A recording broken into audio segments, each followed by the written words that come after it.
সবাইকে আসসালামু আলাইকুম। রিয়াজ কিচেন থেকে আবারও হাজির হয়ে গেলাম খুবই মজাদার একটি রেসিপি নিয়ে। আজ শেয়ার করছি চাইনিজ ভেজিটেবল, যেটা খেতে হবে খুবই মজাদার। এখন যেহেতু শীতকাল, অনেক ধরনের সবজি পাওয়া যায় বাজারে, তো অবশ্যই আপনারা চেষ্টা করবেন। আমি আশা করছি ভালো লাগবে। ভালো লাগলে ভিডিওটি শেয়ার করে দেবেন এবং লাইক দিতে ভুলে যাবেন না। চ্যানেলটিতে সাবস্ক্রাইব করে আমার পাশেই থাকবেন আমাকে অনেক বেশি সাপোর্ট করার জন্য। আমি এখন রান্নাটি শুরু করে দিব, তবে এর আগে দেখিয়ে দিচ্ছি আমি কি সবজি নিয়েছি এবং কি পরিমাণে নিয়েছি। এখানে একটি মিডিয়াম সাইজের ফুলকপি থেকে আমি অর্ধেকটা নিয়েছি, আর একটু ছোট ছোট করে কিন্তু কেটে নিয়েছি। এখানে আমি 1 কাপে একটু কম হবে গাজর নিয়েছি, আর গাজরটা একটু ডিজাইন করে কেটে নিয়েছি। এখানে কিছুটা পেঁয়াজ পাতা আছে, আর এখানে আমি 2টা বড় সাইজের পেঁয়াজকে 4 টুকরো করে তারপরে সেই পাপড়িগুলোকে খুলে নিয়েছি। এখানে আমি একটি গ্রিন কালারের ক্যাপসিকাম নিয়েছি, এটাও কিন্তু হাফ কাপ পরিমাণে নিয়েছি। আপনারা চাইলে অন্যান্য কালারও ব্যবহার করতে পারেন। এখানে আমি পেঁপে নিয়েছি, প্রায় 1 কাপেরও বেশি হবে, 1.5 কাপ পরিমাণে হবে। সবজিতে অবশ্যই পেঁপে পরিমাণটা বেশি রাখার চেষ্টা করবেন, তাহলে খেতে ভালো হবে। এখানে বাঁধাকপি আছে 1 কাপ পরিমাণে এবং একটু মোটা করে কেটে নিয়েছি। এখানে হাফ কাপ পরিমাণে ব্রকলি আছে, এটা কিন্তু আমার ফ্রোজেন করা ডিপে ছিল, সেখান থেকে নামিয়ে নিয়েছি, তবে হাতের কাছে না থাকলে না দিলেও হবে। এখানে আমি কিছুটা বরবটি নিয়েছি, বরবটিটা আমি আধা কাপ পরিমাণে নিয়েছি। তো এখানে আমি কিছুটা চিংড়ি নিয়েছি, এখানে 250 গ্রাম চিংড়ি আছে এবং চিংড়িটার উপরে খোসাটা ফেলে দিয়েছি। এবং আমি এখানে 2 পিসের মধ্যে লেজটা রেখেছি দেখা সৌন্দর্যের জন্য, আর সবগুলোতে ফেলে দিয়েছি। আর চিংড়ির মাঝের কিন্তু এভাবে কেটে রগটা ফেলে দিতে হবে। তো আমি এখানে লেজ কিছুটা রেখেছি, আপনারা চাইলে লেজ সহ রাখতে পারেন, আবার সবগুলো থেকে লেজ ফেলেও দিয়ে দিতে পারেন। এখানে সামান্য একটু লবণ দিয়ে দিলাম এবং 1 চা চামচ দিয়ে দিলাম সাদা গোলমরিচের গুঁড়া। আমি এখানে 1 চা চামচ গার্লিক পাউডার বা রসুনের পাউডার ব্যবহার করেছি, আপনারা চাইলে রসুন বাটা ব্যবহার করতে পারেন। এবং এখানে 1 চা চামচ লেবুর রস দিয়ে তারপরে চিংড়িগুলোকে খুবই ভালো করে মিশিয়ে এক সাইডে রেখে দিচ্ছি। তো আপনারা চাইলে চিংড়িটা একটু ছোট সাইজও নিতে পারেন, বড়টা নিলে দেখতেও খুব সুন্দর লাগে, খেতেও ভালো লাগে। আরেকটি বাটিতে আমি আধা কাপ পরিমাণে পানি দিয়ে তার মধ্যে 2 টেবিল চামচ উঁচু করে কর্নফ্লাওয়ার দিয়ে দিচ্ছি, এগুলি এক সাইডে রেখে দিলাম। এখানে একটি হাঁড়িতে আমি বেশ কিছুটা পানি ফুটতে দিয়েছিলাম, এখন এখানে 1 চা চামচ লবণ দিয়ে দিলাম, তারপরে সেই সবজিগুলো দিয়ে দিচ্ছি। তো পানিটা যখন ফুটে উঠবে তখনই কিন্তু একে একে সবজিগুলো দিয়ে দিতে হবে। আমি এখানে ফুলকপি, গাজর, পেঁপে, তারপরে বরবটি, এই সবজিগুলোই কিন্তু দিয়েছি। তো এখন নেড়ে চেড়ে মিশিয়ে দিচ্ছি। চুলার জালটা হাইতে রেখে এটাকে 2-1টা বলক আনিয়ে নিতে হবে, এর বেশি না। তো বলক এসে গিয়েছে, ঘড়ি ধরে 2 মিনিটের মতো বলক আনিয়ে নিলে কিন্তু হয়ে যাবে। মানে সবজিটা কিন্তু হালকা সেদ্ধ করা হয়ে গিয়েছে, আমি এখন নামিয়ে নিচ্ছি।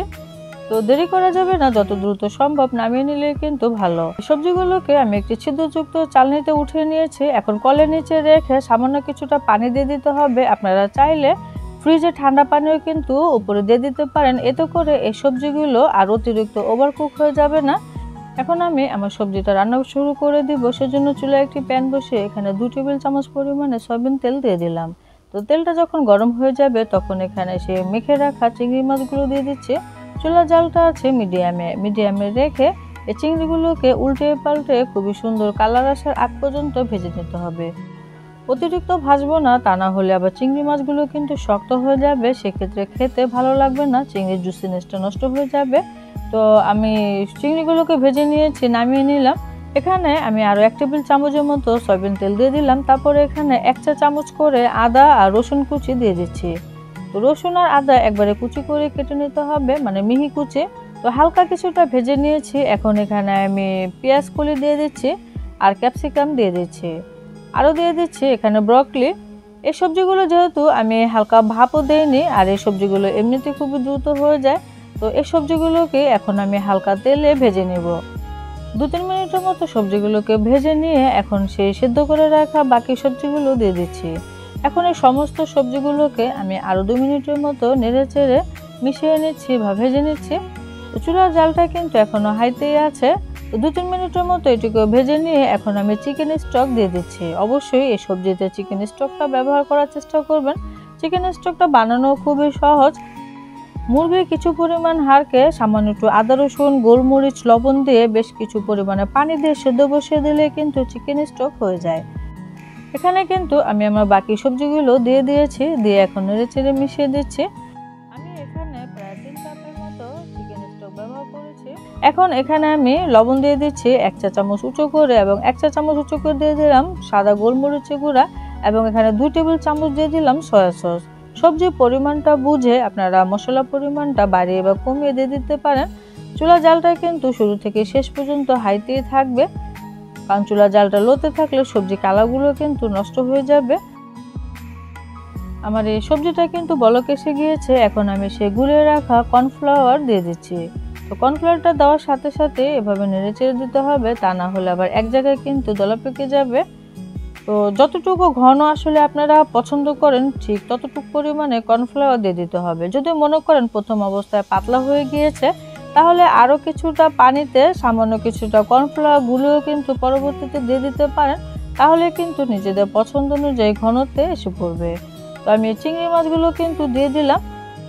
এখানে আমি 1/2 চা চামচ টেস্টি সল্ট দিয়ে দিলাম, তবে আপনারা চাইলে এটা বাদ দিতে পারেন, তবে দিলে খেতে খুবই ভালো লাগে। তো 1.5 চা চামচের মতো চিনি দিয়ে দিচ্ছি। তো চিনিটা কিন্তু অবশ্যই এই সবজিতে ব্যবহার করবেন, এতে করেও কিন্তু এর টেস্টটা অনেক বেড়ে যায়। তো সব কিছু দিয়ে ভালো করে নেড়েচেড়ে মিশিয়ে দিলাম, আর লবণটা নিজেদের স্বাদ অনুযায়ী আসলে দিয়ে দিতে হবে। তো আমার এখানে একটু পরিমাণে লবণ লেগেছিল, আমি পরবর্তীতে দিয়ে দিয়েছিলাম। আমি এখানে কটা কাঁচামরিচ ফালিও ব্যবহার করেছিলাম, যেটা দেখানো হয়নি। আপনারা নিজেদের টেস্ট অনুযায়ী কাঁচামরিচ দিয়ে দিবেন। তো আমার সবজি কিন্তু প্রায় হয়ে গিয়েছে, আমি এখন একটু কাছ থেকে নেড়েচেড়ে দেখিয়ে দিচ্ছি। তো সবজিটা কিন্তু একটু কচকচে থাকা অবস্থায় আপনাকে নামিয়ে নিতে হবে, তাহলেই কিন্তু এই সবজিটা খেতে ভালো হবে। আর আসল চাইনিজ রেস্টুরেন্ট স্টাইলে যদি খেতে চান, তাহলে আপনাকে অবশ্যই টেস্টি সল্টটাও ব্যবহার করতে হবে, এবং আমি যে প্রসেসে রান্না করেছি ঠিক একই প্রসেসে রান্না করতে হবে। তো ঝোলটা আপনারা দেখে নিশ্চয়ই বুঝতে পারছেন। আর একটু ঘন খেতে চাইলে আর একটুখানি কর্নফ্লাওয়ার বাড়িয়ে দিবেন, আর যদি একটু ঝোল বেশি খেতে চান তাহলে একটু পানি বা চিকেন স্টক বাড়িয়ে দিতে হবে। তো আমার সবজি হয়ে গিয়েছে, এখন আমি একটু গরম গরম পরিবেশন করে আপনাদের সাথে শেয়ার করছি। তো আশা করছি আজকের এই রেসিপিটি আপনাদের কাছে ভালো লেগেছে এবং এই শীতে আপনাদের অনেক কাজে আসবে। সবজি কালারটা নিশ্চয়ই দেখে বুঝতে পারছেন সবজিটা কত ইয়ামি হয়েছে। আর সবজি রান্নার সময় লবণ, চিনি এই দুটার টেস্ট নিজেদের পছন্দ অনুযায়ী অ্যাডজাস্ট করে নেবেন। আর এই সবজিটা রাইসের সাথে খেতে যে কতটা মজা লাগে, যদি তৈরি করে না খান তাহলে বুঝতেই পারবেন না। আর এই রাইসের ভিডিও আমি ডেসক্রিপশন বক্সে লিঙ্কটি দিয়ে দেবো, আপনারা চাইলে দেখে নিতে পারেন।